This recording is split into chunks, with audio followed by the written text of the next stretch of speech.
Hey, it's your boy DJ Sip. This is the Barbershop Talk Podcast, Father's Day edition. The Father's Day panel. We have my dad, the OG, my pops. We have my homeboy Hibbler. We have my homeboy Bama and my lovely fiance reading off the questions. You already know the co-host of this Father's Day edition. I do want to apologize for the noise you hear in the background. We all know being the father, your job is never done. There's no time out. I was just gonna off rip, just want to thank everybody for being a part of this episode. One, let's get it. Well, hello, everybody. The star. Yeah, I just was over here just listening to y'all talk, but I decided I'll just say something. So I don't know if Jonathan told you all, but I'm going to be the one asking you guys some questions. And some of them might be a little harder, but I feel like they're going to be really thought-provoking, I think, and it'll be a good wrap-up for Father's Day. Okay, so let's go ahead and get it started. So, so that we can go ahead and just start, let's go ahead and introduce ourselves. So, we have Marquise, and your son is about to be 1 year old, right? Yes, he'll be one on July 15th. Perfect. Okay. And Mr. McGee, Jonathan is also your son, and you also have other children as well, and Jonathan is about to be 30, so you have a little bit more of experience. So you definitely, have been parenting for quite a bit. So what I kind of wanted to do was just ask some questions about not only what it means to be a father, but kind of how that process started and how you feel in the process that you are in now. So one of the questions that I have, and I'll go ahead and direct this to Marquise, you being a new father, what are some of your biggest fears that you have? Him being 1 year old, and even whenever he was a child, what are some of the fears that you had? Honestly, me myself, I'm a diabetic. I have family. For majority of my family, including myself, had asthma. Thankfully, I grew out of it. My mom, my sister, my niece, both of my sisters have asthma. One of my aunts died from it. So I had a fear when he was born of him picking up some of my medical issues. So with him, with me being a diabetic, I was kind of scared that he would get it like young, and that's why I just was like, man, if he does get it, I hope he gets it when he's a little older. That way he'll be able to tell me what's going on, if his sugar is low, if it's too high. So I would say that was my biggest fear, just having him pick up my medical issues. Okay. So that's definitely something that can, affect, not only your relationship with him, because you want to make sure that he's healthy, but you don't want to be, to pass that on to him as well, which I definitely understand. But what I go ahead and direct my follow-up question to Ms. McGee. So, Jonathan, he's about to be 30 in July as well. And, you've been in his whole life. So what are some of the fears that you had when you were younger that you felt that, you had to overcome? Well, one of my biggest fears was for years and years, my mom and dad separated when I was like 13, and for so long I was upset with my dad because I didn't truly understand the reason why he was not around, and he wasn't in my life, and I just felt like he could have done it a little better than he did, and not knowing that years to come, some few years later, that I was going to be blessed with a son, and I wound up having to go through the same situation with his mom that I went through with my dad, and I had to retract from that, and actually I had to apologize to my dad because I was upset with him because of something that I didn't understand, and I didn't want my son to have that same kind of feelings toward me that I had toward my dad. So I I tried to do what I felt like was right by my dad. That way I could be a better father and a better role model, better person, better man to him than my dad was to me. Absolutely. So, Rakeem, you're on the line now, right? Yeah. So I'm going to go ahead and pose the same question that I asked Marquise and Mr. McGee. One of the questions I had asked was, what is your biggest fear since, you're in the process of having a son in the next couple of months? What is your biggest fear being a father?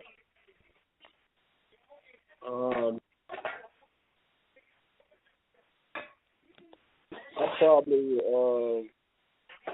would say not being able to be in his life. That's my biggest fear. And not being able to provide as a man.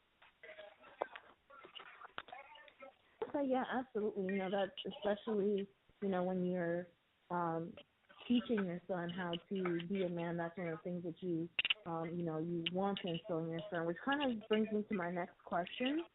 So this is going to be directed to Marquise. So, you having your son, he's a toddler right now, you're raising him, he's learning, he's growing. What are some of the key values you want to make sure that you teach your son before he, gets older?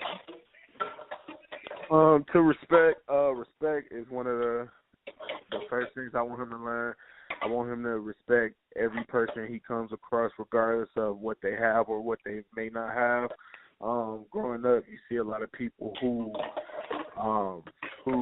didn't respect certain people because they didn't have the best shoes and never, dressed well, or they didn't have a lot of money to do certain things. So I want him to respect everyone regardless of what they may or may not have. We all come from different backgrounds and go through different things, and I want him to be respectful. I want him to learn as much as possible. I want him to go to school and try to excel in academics. And I just want him to continue to have the great personality he already have and he established at a young age. So I just want him to be a people's person like myself, and continue to just, smile and light up the room with everyone he come across. Oh, wow, that's really sweet. I really like that info. So I'm going to go ahead and direct this question to Jonathan. So your dad is on your line. He's been with you your whole life. And, obviously he's taught you a lot about how to be a man.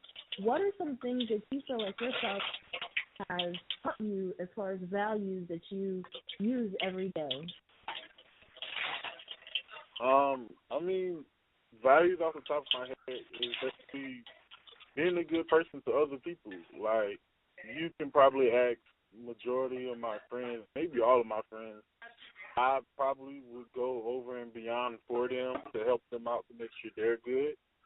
I got that from my dad and my mom, like seeing how they are when they interact with people and being around them, how, they'll give the clothes off their back to make sure someone else has a shirt or someone needs somewhere to stay, and all the other scenarios that you run into in life. With no questions, they'll do it.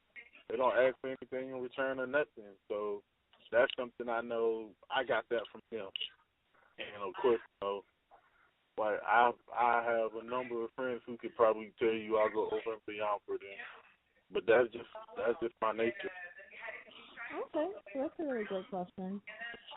Excuse me, a really good answer. So, coming back full circle, let's go ahead. I want to ask our team here. So, obviously Father's Day is coming up. You're about to be a new dad. What do you feel that being a successful father means to you? So I know you spoke a little bit about, being a provider and to make sure that you're in your son's life. But what do you think are some other things that maybe you feel will demonstrate, you being a successful father?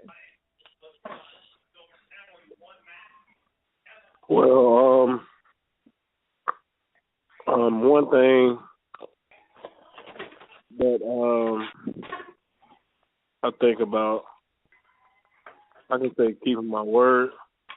That's like I work on daily, and you know, at first that was something that was kind of hard for me because I was always moving around and like moving too fast. But then, I had to realize that, especially now, like it's no longer about me. Like I can't be selfish about it anymore. So, um, like it just kind of opened my eyes. So it's like now, just got to keep my word. If I tell him something, I got to do it. You know what I'm saying? If I can't tell, I don't feel like I should be able to not keep my word. You know what I'm saying, to my son, and I'm working on that also in my relationship too. So I think that's something. Absolutely.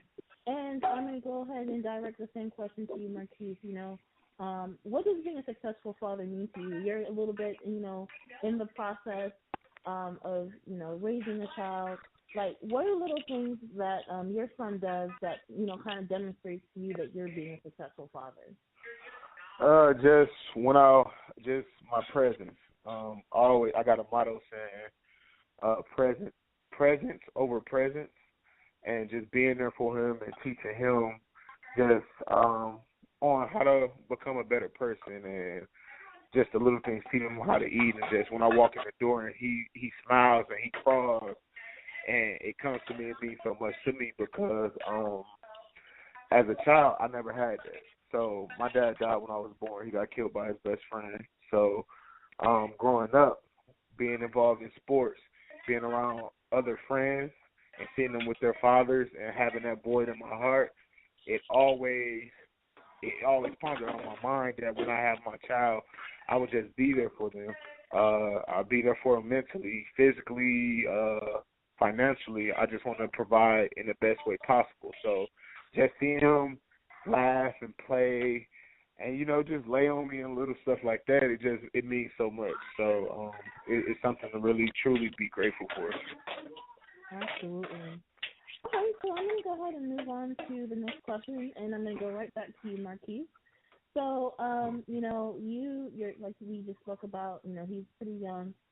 And this day and age is a lot different than, let's say, Mr. McGee's time. Raising a child, is a lot different, generationally. So do you feel like, obviously, you grew up in this area as well, but do you think it's harder to raise a child in this particular area, knowing that, social media, technology, things like that? Do you think that it's harder than how maybe you were raised? That's a good question. I honestly would say, it's harder because growing up, we didn't have as many outlets to look and see what's going on in the world like we have social media. With social media, you can type in a hashtag and you can see everything that's going on, or you can pick up more bad things or good things depending on where your mind is or what your mind is thinking about. So I would say it's harder, but then I also think that it's more on how you control what your child is looking at, or just monitoring their use of social media and TV and the things that they may grow up in life and stuff like that. So I mean, as we grow up, we all have minds that like to wonder and do things. If we think about something 9 times out of 10, we'll do it. So that just goes to say, as much as you monitor what they go through and just be real and upfront with them instead of trying to hide and keep their mind wondering and want to do it, I think it's kind of the same, just more social media to actually look at different things and what's going on in this world. Okay, absolutely. And Mr. McGee, since I have you on the phone, we know that Jonathan's about 30. But, you do have teenagers, between, 13 and, is it 16? So, you do have children that, are into social media, who are growing up in this particular.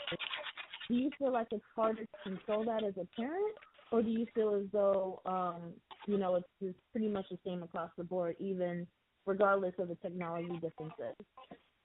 Well, we're living in a information age as to where children at the age of my two daughters feel like they won't be popular unless they have the social media, the Snapchat, the Instagram, and Facebook, and all of these other social media things. But what we do is we let them know that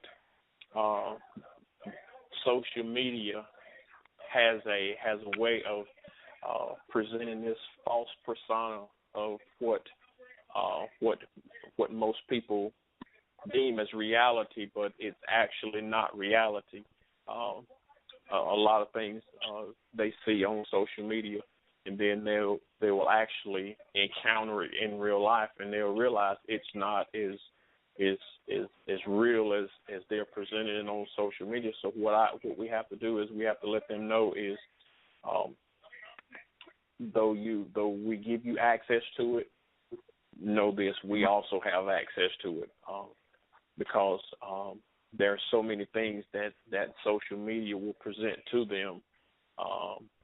There are predators out there that thrive on these kind of things, and they look for opportunities to seek out and search for opportunities that they can maybe lure them away from home, lure them into different kind of things, and what we have to do is we shouldn't deny them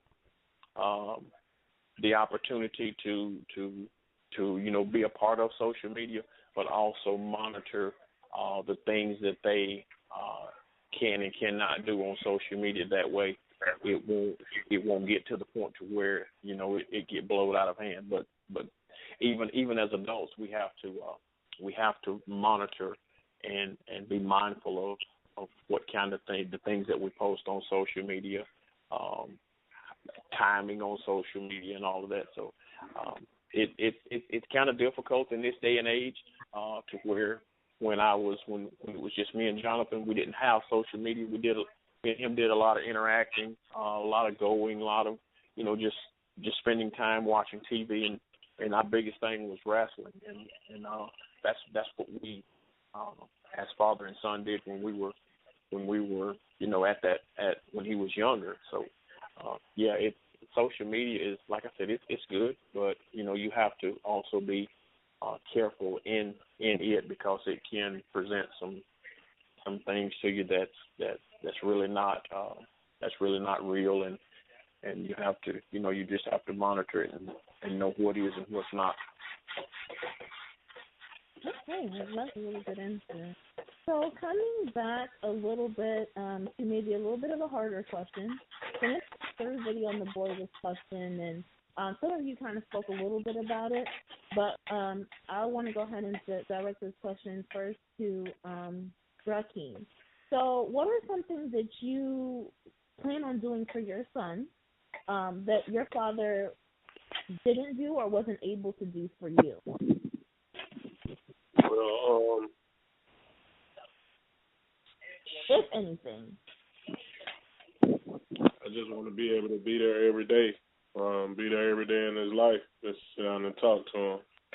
My dad was killed before I was born, so I never even got that opportunity. It was always just my mom raising me. So definitely you want to be more, you definitely want to make sure your presence is known in your son's life. Yeah, sure. And so, Marquise, you kind of in that same situation. Is that one of the things that you want to make sure that you do with your son? Most definitely. Again, like I said earlier, just being, being a basketball player and growing up and not, seeing my friends and their fathers, interacting with them as they're, we have a game or critiquing them on certain jump shots or how to move. I honestly think that my son will be active based off his mama and just myself. And I just want to be there. I just want to show him and support him. And, just every step of life, just teach him something new and just tell him, hey, you can do this, you can do that. On next Friday, he'll be 11 months. So I look at that as an accomplishment because my dad died when I was 10 months. So just being able to say that I'm there for my son for 11 months of his life is just amazing. And being there from day one, only missing 2 doctor appointments because of work, and just seeing him grow and just being able to install like the things that I value, and just love him and care for him, it means more than anything to me. And I just want to continue until I'm no longer here on this earth. Absolutely. And Mr. McGee, I know that you kind of mentioned that as well. Your father wasn't as present in your life as you wanted to be, so you strive to be there for your sons as well. So was there anything else that maybe you felt like you wanted to do more so for your children that you didn't have with your dad? Anything else? Well, one thing I've learned. I'm 48 years old now. I'll be 49 in December, and raising kids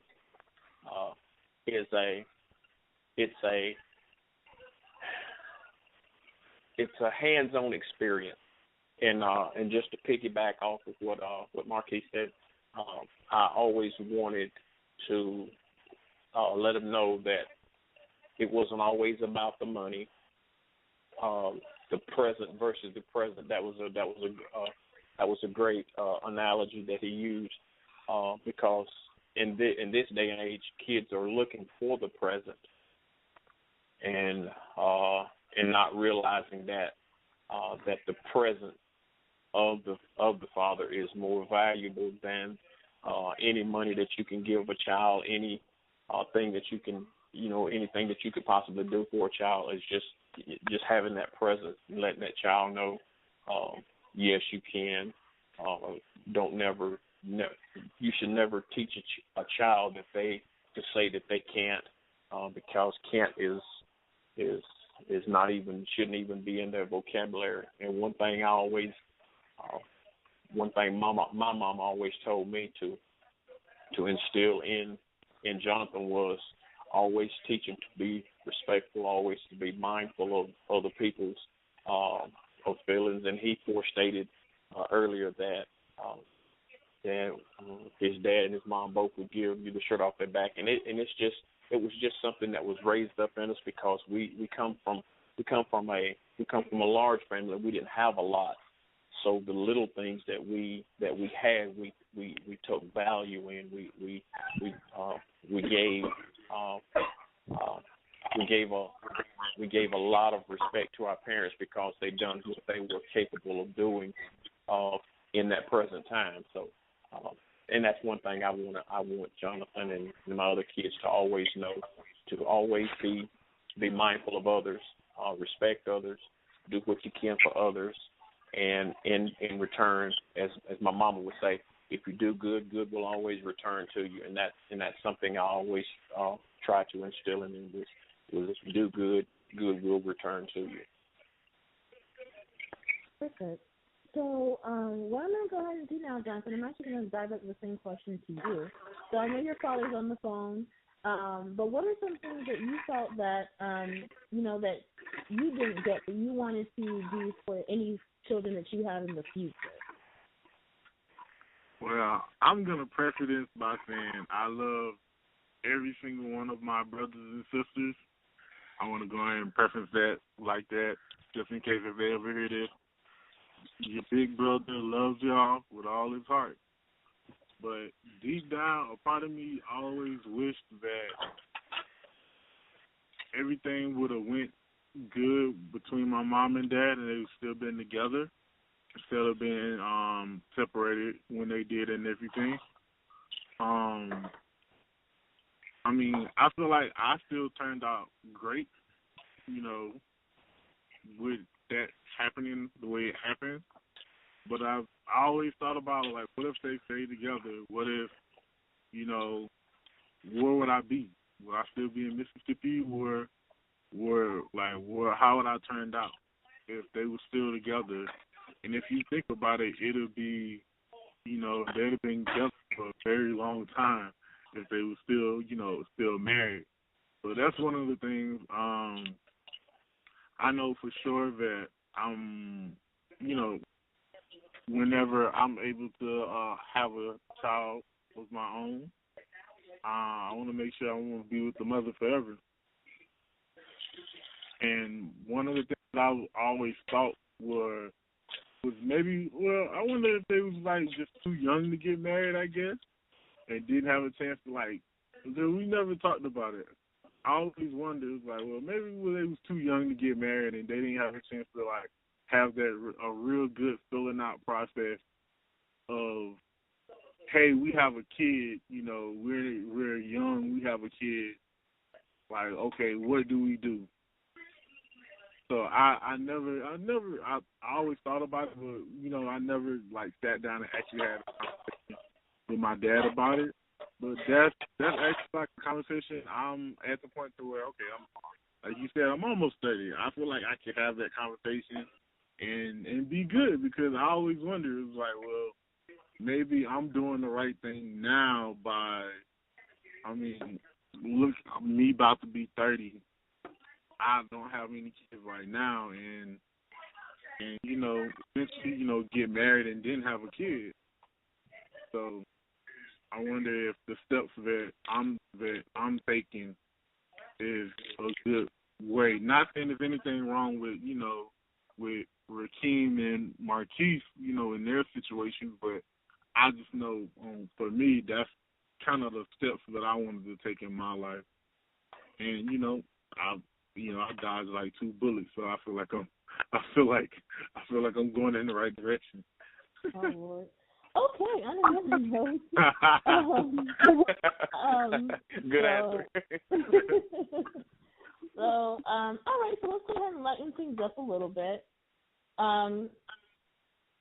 Let's see here. Now, so 2 of you on the phone, Marquise and Rakeem, you both plan on naming your children after yourselves. So what was, I know a lot of, men do that. So what was kind of your thought process in that? Like, was it something that you just wanted to start a legacy, or, what was your the idea behind naming your son after yourself? And I'll go ahead and direct this first to Marquise.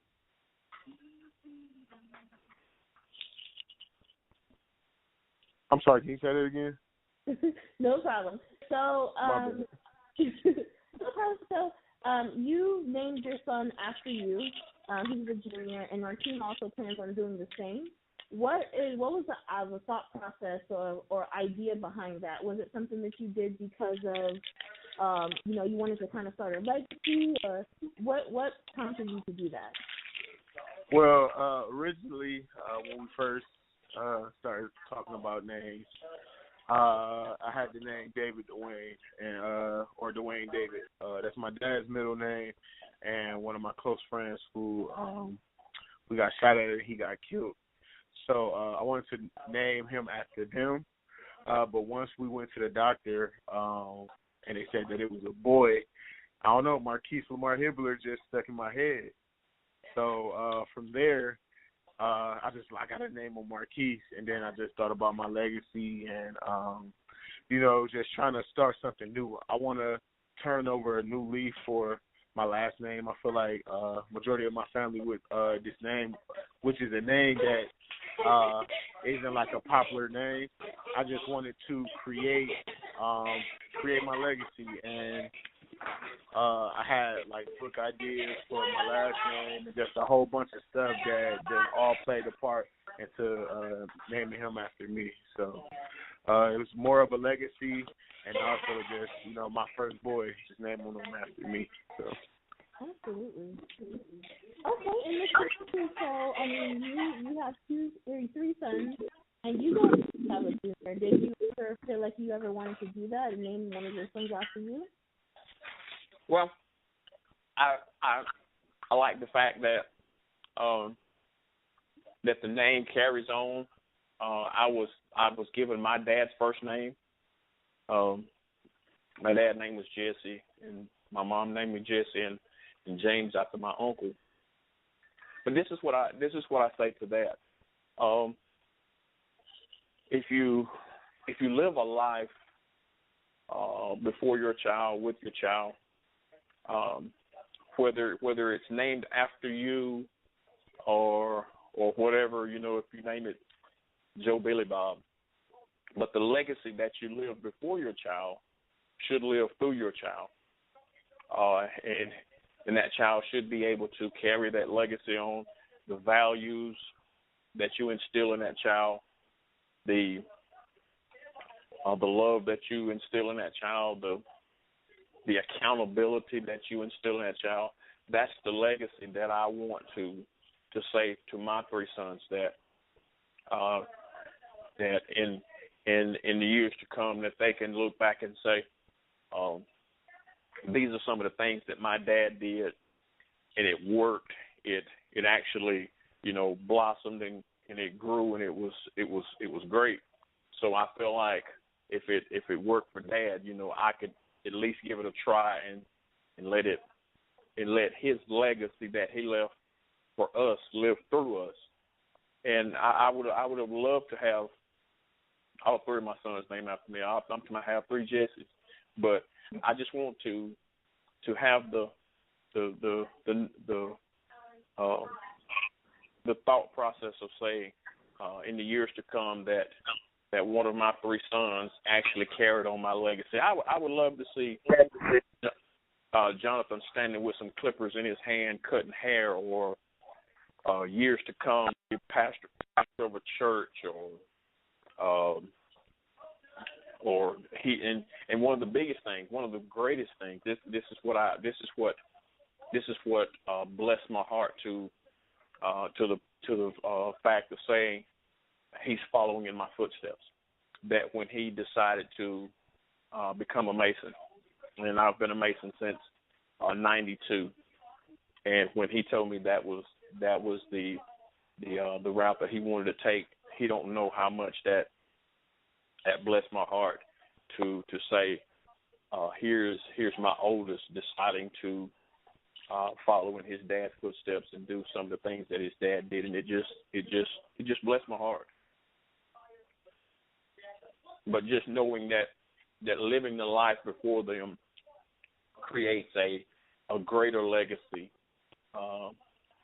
than having them named after you and the name carries on. Because if the legacy lives in them, then whether they're, like I said, whether they're named Jesse or Jonathan, the legacy that they live, that the dad leaves for their child, is what actually carries on the namesake.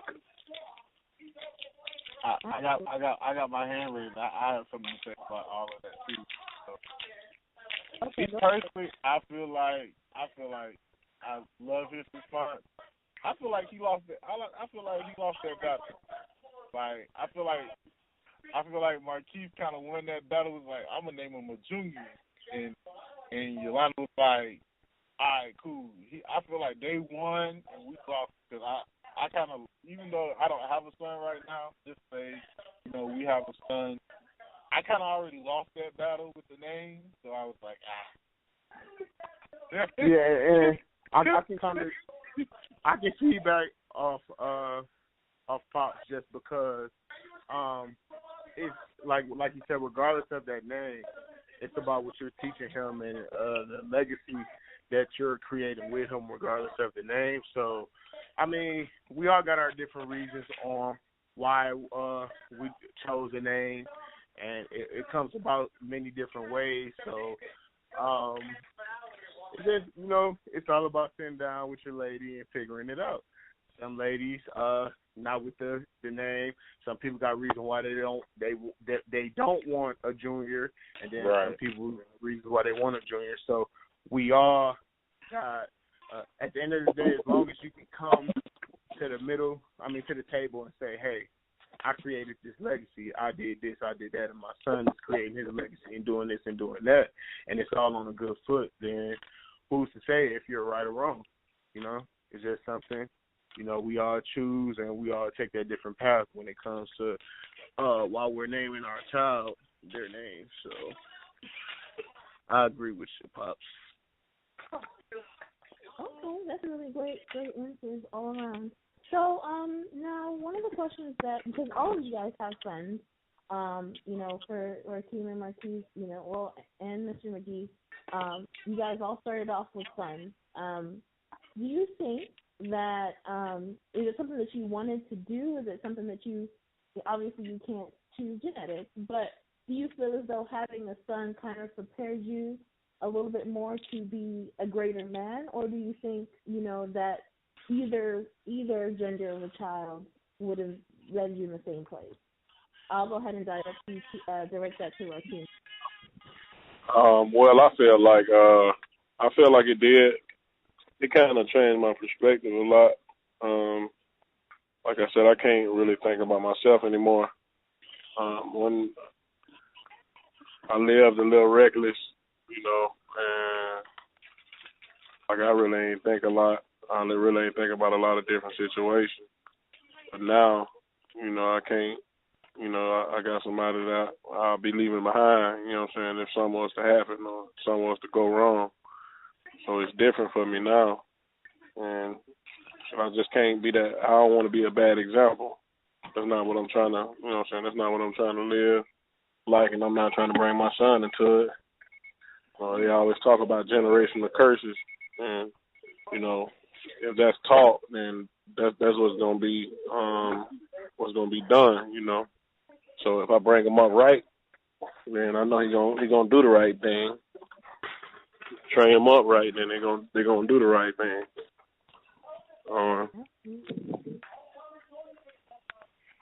Okay, Marquise, do you feel, I know, you personally wanted a son, but do you think that maybe if you had a daughter, anything would have been different, or do you think you would still feel the same way? I think the only difference I can say as far as if I had a girl, I think I'd be more prone to her falling and being, just a little girl, like just having that person to cut under me. I think MJ is he's a mama's boy. So, if he fall, I tell him to get back up. It's a little different for the physical having a boy. But to go back to what Rakeem said, as far as, thinking about, I got somebody else to live for now. I have to take care of my child. I need to be here for my child. So I had my reckless moments just growing up in high school. I came to college a little cooled down. I had situations in college where it got real crazy and stuff like that. But just seeing my child and actually holding him and being around him every day makes me realize, like, hey, he needs me. He needs me more than anybody on this earth. So I got to prepare myself the right way so that he can look at me as an example and live his life righteous as well. Now, again, we grow up, we go through certain things, but I just want to be able to say, hey, I did this, all on the right foot, and give him that example to lead by. So I honestly think that it slowed me down. Really don't go out that much no more. Barely drink, barely do anything. I'm all about my son. Social media, I post my son. I talk about my son because that's just, it became a part of me, and it's just something that I'm still in that mood as if it's the first day he came out. And, I don't know, I'm on cloud nine just having him, and I just want to do right by him. And I want him to see his dad going all out to provide for him and just doing the right thing so that he can be a better person than I was. And I just want him to stay away from as much drama and as much trouble as possible. So instead of teaching him and showing him certain things, I want to go the other route and teach him the right way. Perfect. And Mr. McGee, you have both sons and daughters. Did you feel like having a son first kind of prepared you for having the girls, or do you feel like nothing could prepare you for having girls? Well, just to piggyback off of what was just stated, with the boy, you know he's gonna fall down. You know he's gonna get the scratches, the boo boos, the this and that. But with a girl, you're more sensitive to them doing things that a boy would do. Uh, so it raising a son for the years that I did. I always looked at it as saying I was kind of somewhat overprotective a little bit, somewhat. I didn't want him to get hurt. I didn't want him to be hurt. I didn't want him to get into anything. But I had to realize that being a boy, he was going to be mischievous. He was going to be devious, and Lord knows he was, because he had a little cousin. He had a little cousin that they grew up together, and I promise you, they stayed into more mischief than one could ever imagine. So when the girls came along, it kind of balanced me out, where I had to look at it as saying, okay, now I was kind of stern with my son, but with these girls, I found myself being a little lenient, but always being mindful of what I let them do and how I let them do it. Wherein Jonathan could probably crawl up on top of the house and jump down, and I'd have probably laughed about it. And wherein these girls, you know, I try to be protective of them. I try to. Some would even say I try to shelter them a little bit, but yeah, it definitely raising a son was kind of, I ain't gonna say easy, but it was one of those things where you know he's going to get into something, so you just have to clean up what he messed up. But the girls, it kind of made me back up and say, okay, now you know this is a whole different race. So you know I've got to slow down and prepare myself for the little girl coming into womanhood and all of these things, and it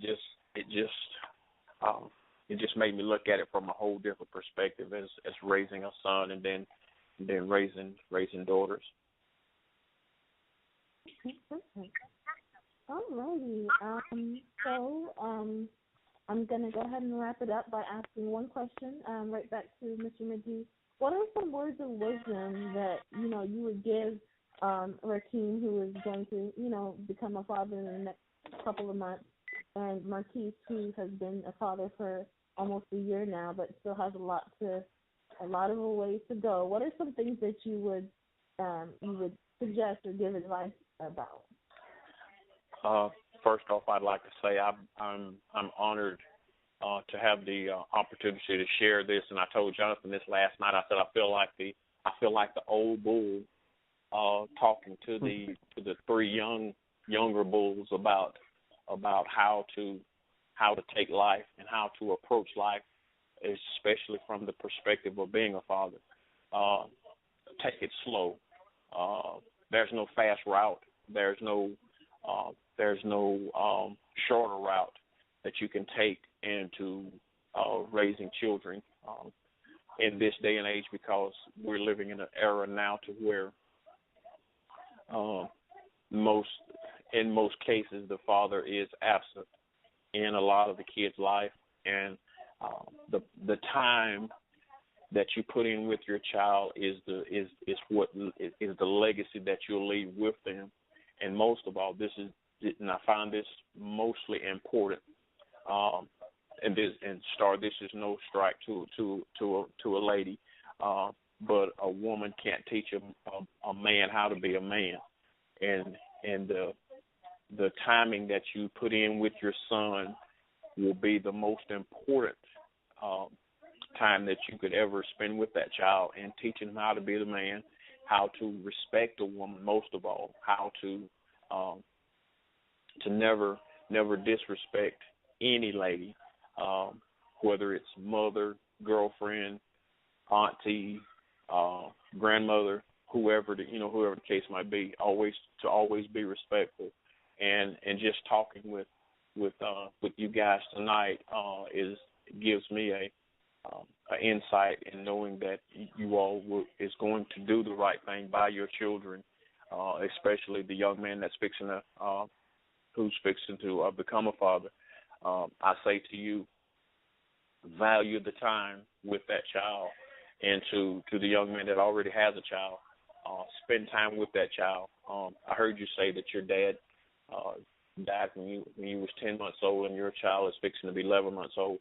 So you got the opportunity to do something that you didn't have done to you, and that's spending time with your child. Teach that child, let that child know that Daddy's going to be here as long as God allowed me to be, and whatever in life that you're trying to do or want to do, I'm going to be behind you 100%. And always let that child know it's not a bad thing to let that child know that you love them. And Jonathan is in a little over a month and a couple of days. Jonathan will be 30 years old, and every time that we're on the phone, it ends with Daddy, I love you, and it's Jonathan, I love you too. We never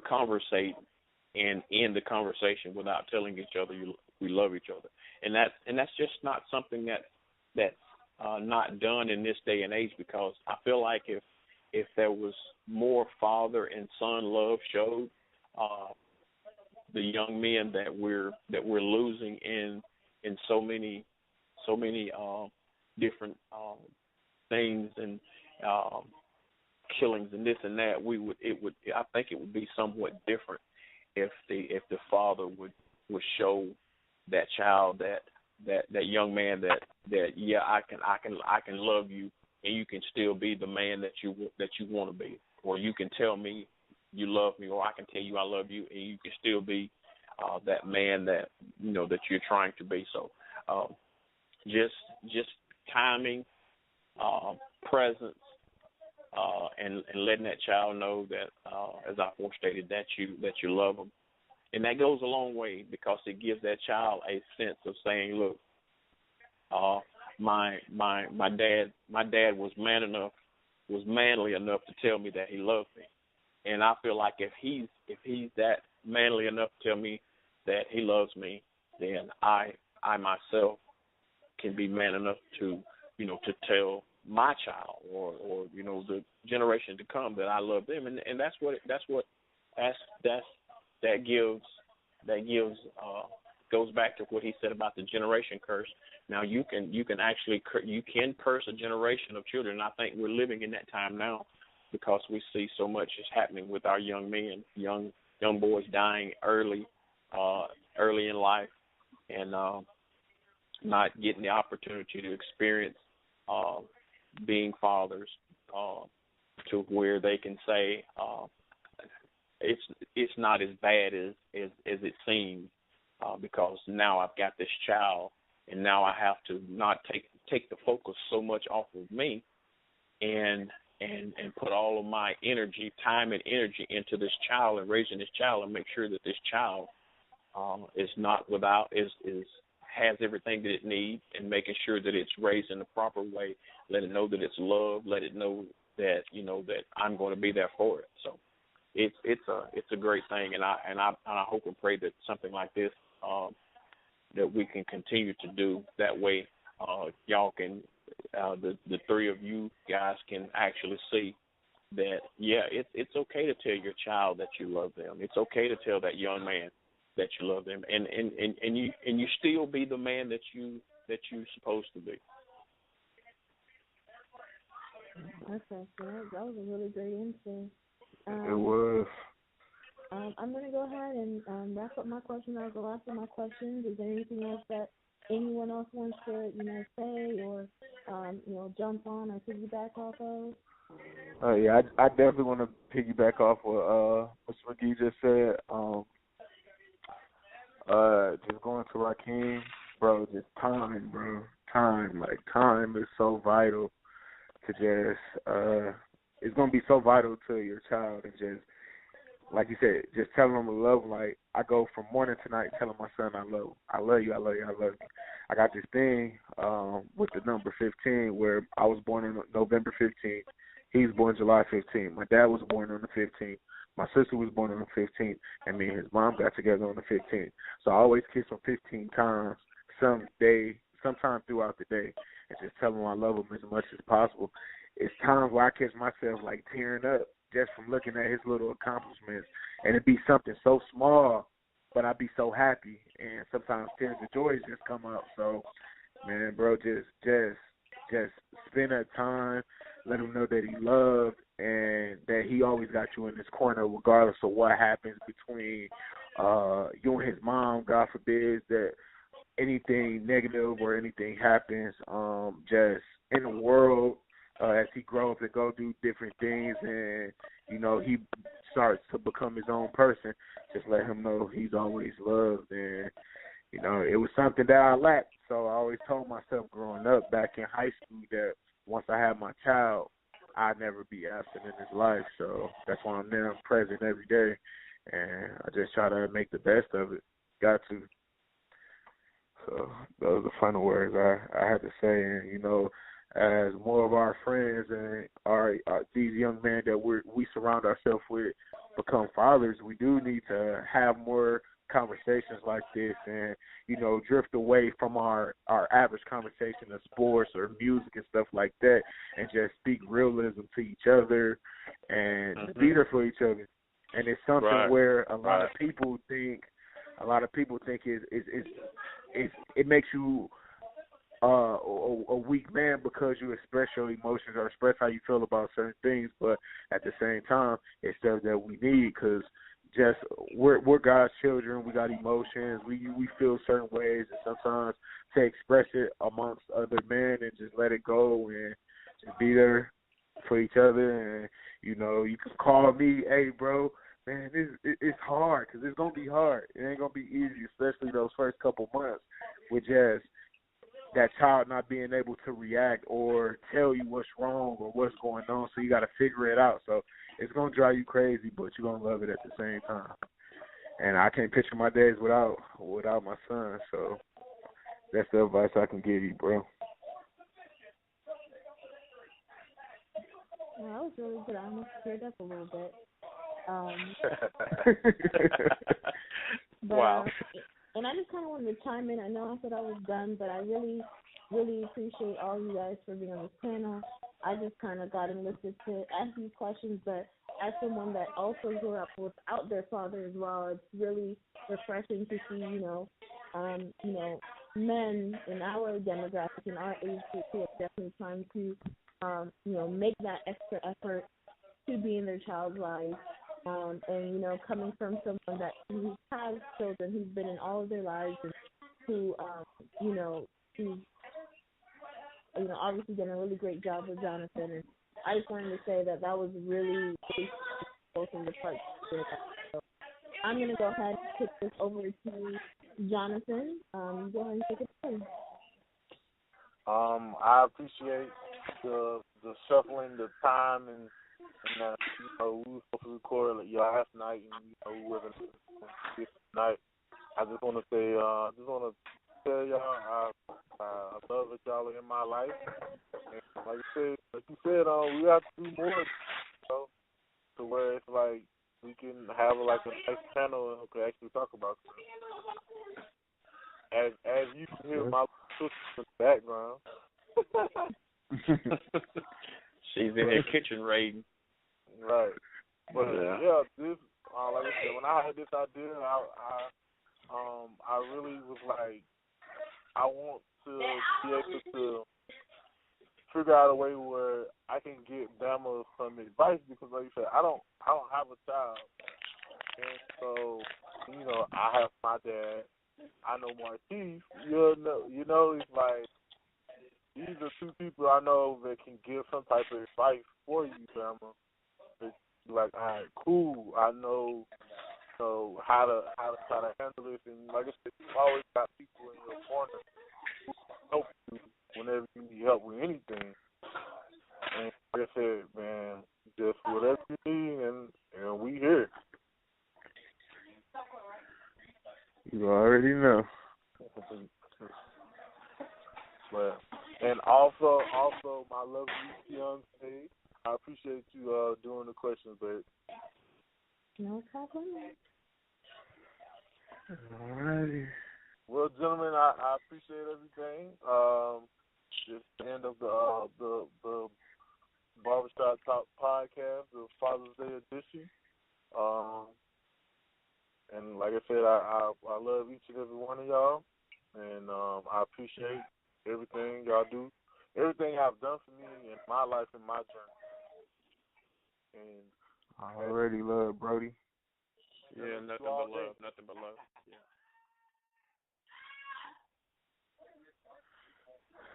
Alrighty, y'all have a good night. I enjoyed the conversation. I'm about to get myself in this bed. Yeah, that's the route I'm heading. Y'all have a good night. And like you said, I hope that this will be something that we can do maybe once a month, or once every 2 months, every 3 months. That way, it'll keep us in communication one with another. And that way, where we may have a question or something may have taken place, from this day forward, that we can sit down and discuss, and most of all, and that way we can be a help to one another, man. And that's the way we as men of God supposed to be for one another. And I'll say this to Jonathan, because he's newly in the lodge. The only time you're supposed to look down on a brother is to help him up. So if there's ever a time that y'all feel like y'all are down and y'all need to pick up, don't hesitate to call. Don't hesitate to hit me up on Facebook or get in touch with Jonathan, and Jonathan, get the word to me, and I'll get in touch with you. So just always know I'm here for you if you need me. My line is never busy, and I try to be a help to everybody that I can be, especially my son, because he knows how I am about him. He knows the love that I have for him, and he knows that if all it would take was a phone call, and from Mississippi to Daytona it wouldn't take me but a little bit to get there. So he knows that just at any point in time that he needs to talk to me or want to talk about whatever, I give him that opportunity and that much to know that he can talk to me about anything. Man, I appreciate that. Yeah. Well, like I said, y'all have a good night. And I hope, like I said, I hope this is something that we can continue, man. Y'all be blessed. And like I said, if y'all need me for anything, I'm just a phone call away. All right, thanks. Have a good night. All right, y'all have a good night. All right, good night. You too. All right, brother, man.